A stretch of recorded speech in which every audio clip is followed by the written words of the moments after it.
Ya, assalamualaikum warahmatullahi wabarakatuh. Waalaikumsalam warahmatullahi. Salam kebangkitan, Rahayu. Penggawa Nusantara, kali ini kita di PKN Room kedatangan ibu-ibu, mbak-mbak, kakak-kakak, adik-adik yang cukup membuat saya agak sulit bertanya, agak grogi. Iya. Beliau ini adalah Ketua Umum Pertiwi Nusantara, Mbak Lia Umar. Yulia Rahma. Tapi lebih dikenalnya Lia Umar. Lebih dikenal Lia Umar. Kemudian ada Dek Tari. Halo, selamat malam. Terima kasih Pak Bobi. Ini dia sekretaris Pertiwi Nusantara. Kemudian ada Bu Anis. Anis Atla. Anis Atla. Anis asli Tulungagung. Asli Tulungagung. Asli wong Tulungagung. Beliau adalah bendahara dari Pertiwi Nusantara, organisasi sayap Partai Kebangkitan Nusantara. Nah, ini saya mau nanya apa? Nggak apa. Enaknya nanya apa ya? Ini deh, saya mau nanya ini deh. Dulu kali, boleh nggak? Tebak lagu. Ntar kita koplo. Nah, kita mau nanya-nanya deh, bagaimana kesiapan Pertiwi Nusantara, khususnya para wanita-wanita di Partai Kebangkitan Nusantara dalam melakukan pendekatan kepada perempuan-perempuan Nusantara agar tertarik bergabung dengan PKN atau paling tidak mau memilih PKN sebagai partai politik pilihannya mereka. Karena ibu-ibu ini menurut saya agak rumit. Betul. Tapi sebenarnya kalau sudah kena hatinya, sudah kena, sudah selesai semua, meleleh. Tepat di hati. Nah, itu ada lagunya tuh. Ya, seperti bagaimana seorang laki-laki melelehkan hati perempuan. Asik sih. Nah, siapa dulu nih? Mbak Lia dulu. Ibu Ketua. Nah, Ibu Ketua dulu deh. Bagaimana formulanya bagi Pertiwi Nusantara dalam melakukan pendekatan langsung kepada perempuan? Karena untuk mendekati perempuan, apakah lebih enak perempuan itu sendiri atau laki-laki? Biasanya ya lebih gampang untuk melakukan pendekatan pada. Kalau saya sih lebih gampang deketin perempuan ya. Kalau deketin laki-laki itu agak takut sebenarnya. Karena takutnya tuh belum bisa membaca ketulusan hatinya laki-laki. Kalau perempuan itu kan sudah pasti hatinya akan, kalau kita colek sedikit itu sudah tersentuh, meleleh. Kalau laki-laki itu berkali-kali disentuh masih belum ngerti gitu kan apa tujuan kita. Nah, makanya saya mendekatkan ibu-ibu dengan cara saya tuh ya merangkul mereka dengan baik, mengajak mereka, mengasih masukan ke mereka bahwa Pertiwi Nusantara ini saya orsak dari PKN. PKN ini partai yang kita rintis dari awal untuk Nusantara semuanya. Jadi Pertiwi akan membangun perempuan-perempuan yang hebat-hebat untuk melengkapi partai kita nanti. Tapi udah memang hebat-hebat kok perempuan di PKN itu. Tentunya, pastinya hebat. Apalagi kalau udah goyangan itu hebat banget. Senggol sana, senggol sini udah biasa. Selesai. Lagu dong, senggol-senggol. Jadi kita akan merekrut sebanyak-banyaknya perempuan-perempuan dimanapun ya. Tapi nggak sembarang juga lah, kita mau cari yang berpotensi, yang berkualitas untuk membuat partai kita perempuan ini bisa bersaing dengan laki-laki. Utamanya mau diperjuangkan dengan perempuan ini apa sih? Iya, kita mau perempuan ini maju untuk mencalekkan diri menjadi kader di DPR. Di semua tingkatan. Semua tingkatan sih pokoknya. Kita makanya merekrut siapa yuk yang kira-kira perempuan-perempuan yang mau untuk bergabung sama kita. Ya, karena kalau di PKS sendiri menurut saya ya, ini penilaian saya pribadi, mungkin teman-teman yang lain juga penilaiannya sama dengan saya, bahwa kalau urusan emansipasi perempuan sudah selesai di PKN. Artinya bahwa PKN tidak melihat bahwa posisi ini yang bisa ngerjain hanya laki-laki, perempuan tidak bisa. Karena ya kita ngelihat macam ketua tim sipol kita aja, ketua tim sipol kita Mbak Yuyun gitu ya, Mbak Yuyun Kasumo. Kebetulan salah satu ini beliau adalah kemarin dikasih tanggung jawab untuk bagaimana membawa partai ini lolos verifikasi faktual. Dan dia lakukan itu. Iya, artinya kunci pemimpinnya itu ada di sosok perempuan yang selama ini di partai-partai lain itu dipegang oleh laki-laki. Di PKN dikasih sama perempuan. Ini luar biasa. Nah, emansipasi sendiri untuk pasti ini masih tetap harus diperjuangkan. Artinya kalau di PKN ini sudah tidak perlu diperjuangkan lagi, karena PKN di internalnya itu sudah selesai, itu sudah ditunjukkan. Nah, menurut Ditari Sekjen,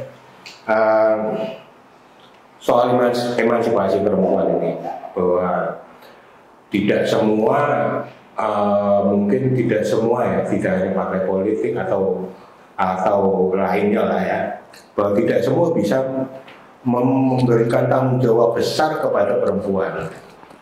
Nah, PKS sendiri, seperti Nusantara sendiri, seperti apa memperjuangkan itu nanti di publik? Memperjuangkan ini ya, oke.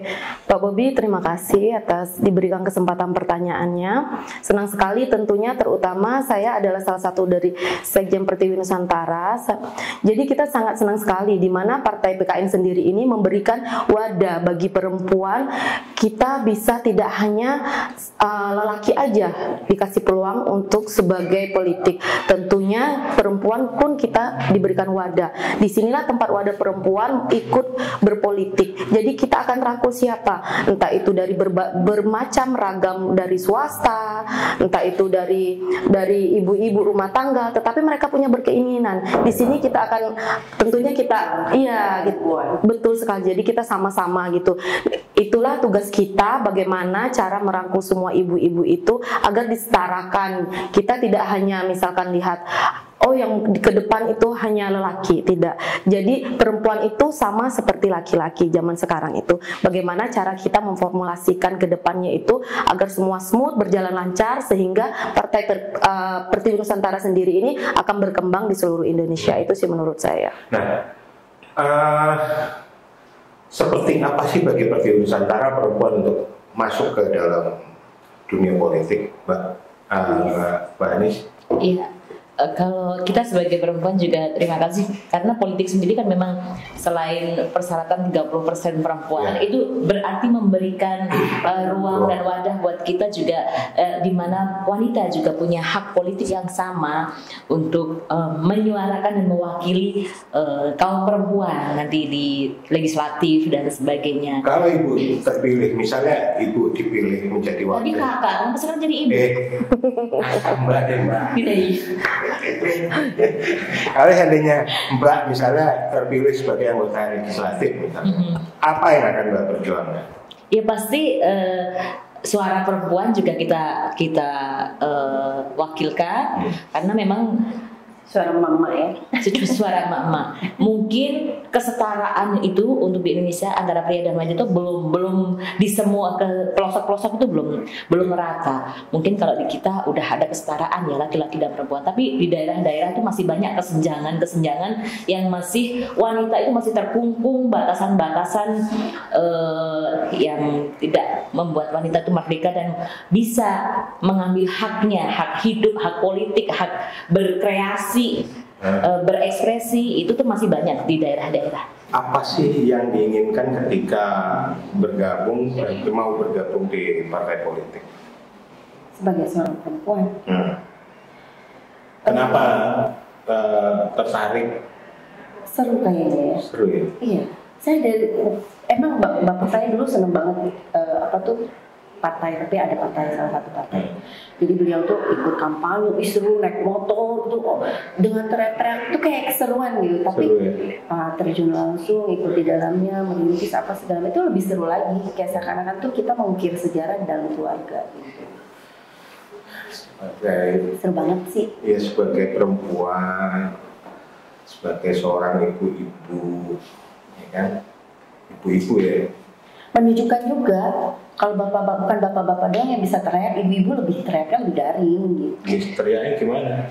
Misalnya, lebih serius gitu kan dari bapak-bapak kan gimana gitu. Pertiwi Nusantara. Siapkan diri kalau melihat para emak orasi ya. Apalagi kalau udah bapak aci, penggorengan. Karena bahaya ini kalau udah emak-emak berpolitik, terus masaknya jam berapa? Itu udah ada porsinya yang beda. Jadi kan itu sudah terporsi-porsi di saat kita menjadi seorang istri itu seperti apa, melayani suami. Ya pasti waktunya udah diatur lah ya. Diatur waktunya. Nah, mau nanya nih. Boleh, saya mau jawab. Mau nanya lagi. Boleh. Ketika masuk ke dunia politik, pasti kan lebih banyak waktunya di luar.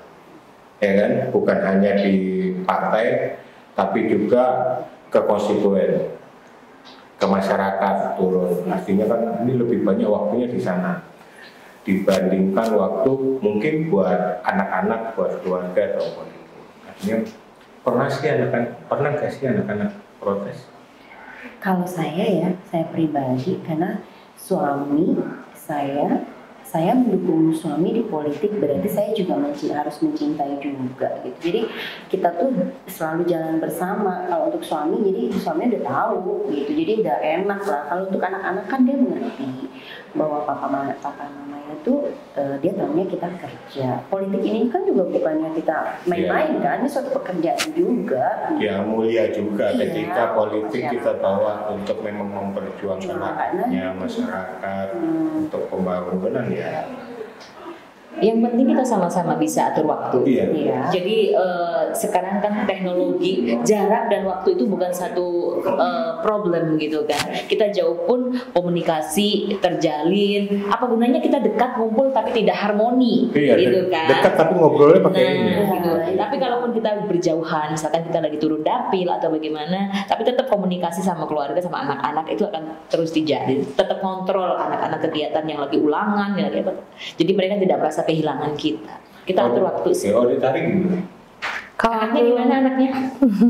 Kalau Tari sendiri kebetulan ya memang belum punya anak gitu. Jadi kayak saya sendiri. Suami lah, karena kan suami profesional kan. Iya. Nah, artinya ini mana sih istriku gitu. Pulang gua udah mau tidur dia baru pulang.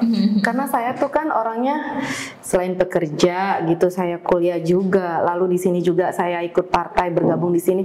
Saya tuh orangnya nggak bisa diem. Jadi intinya begini, saya tuh orangnya suka bekerja, lalu saya suka berorganisasi. Dimana ketika saya dapat peluang apapun akan saya jalanin.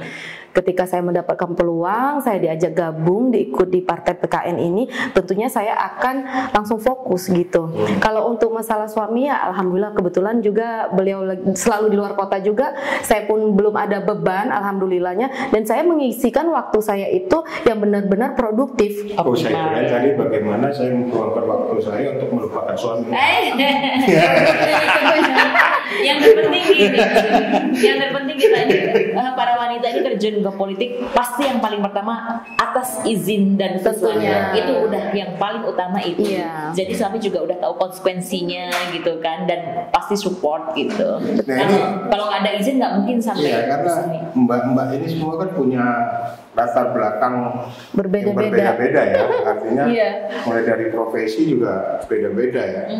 Kalau Mbak Ani sendiri profesinya apa ya selain politisi? Mungkin? Kebetulan saya dan Ibu Ketua sama, kita dulu dari entertainer. Entertainer. Iya, Kita entertainernya di musik dangdut.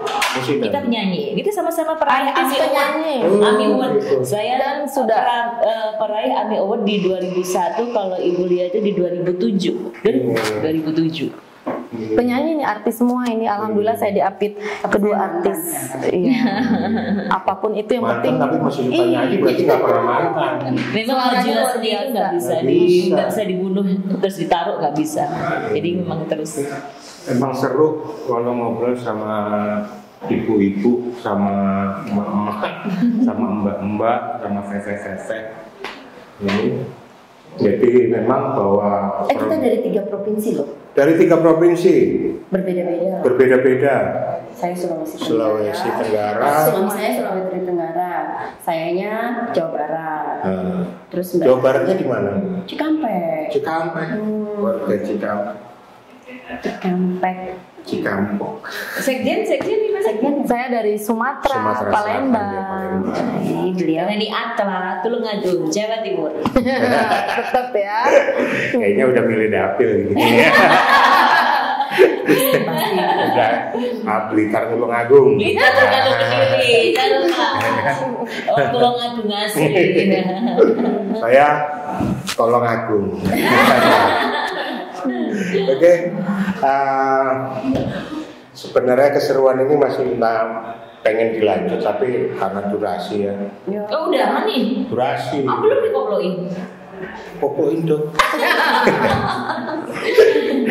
Nanti kita ngobrol lagi di topik-topik lainnya. Amin. Bahas yang lain-lain lagi. Siap. Karena menarik nih, tiga-tiganya juga caleg. Insya Allah. Ya masa Ibu Pertiwi nggak nyalek? Ibu Pertiwi bagaimanapun kita harus perjuangkan Ibu Pertiwi.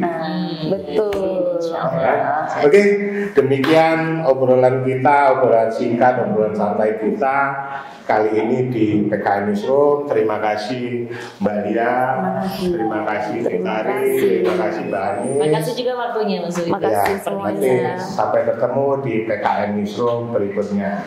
Salam kebangkitan Nusantara. Rayu. Terakhir, terima kasih.